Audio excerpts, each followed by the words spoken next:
महामंडळ ज्यावेळेस मला मिळालं तर साधारण 3 महिन्याचाच कालावधी मिळाला. त्यातला 1 महिना आचारसंहितेमध्ये गेला आणि नंतर सरकार आल्यानंतर कंटिन्यूशन होईल हीच सगळ्यांची आशा होती. माननीय देवेंद्रजींनी पण सांगितलं होतं. पण त्यावेळेस जो काही राजकीय कलह त्यावेळेस झाला, उद्धव ठाकरे मी त्यावेळेस सोडून काँग्रेसचा हात पकडला आणि त्यामुळे ते महामंडळ तेवढाच काळ मिळाला. पण त्या त्या काळामध्ये मला महामंडळ ऑनलाईन करता आलं. जो भ्रष्टाचार म्हणजे अर्ज घ्यायला पण भ्रष्टाचार व्हायचा, की अर्ज जो तिथं ₹30 मिळायचा तो बाहेर 3,000 ला विकला जायचा. त्यामुळे आपण ऑनलाईन पद्धतीने ते महामंडळ कसं आणता येईल त्यावेळेस प्रयत्न केला.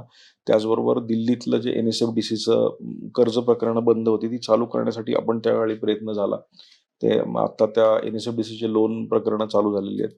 त्यामुळं जो बेस होता तो बेस करण्यासाठी 3 महिने कालावधी कमी पडला. पण आता त्या ठिकाणी चांगल्या पद्धतीने ते महामंडळ चाललंय. माझा प्रयत्न हाच राहील, की त्या महामंडळाला आता येणाऱ्या काळामध्ये 1,000 कोटीपेक्षा जास्त निधी त्या ठिकाणी आणता येईल का यासाठी माझा प्रयत्न असेल.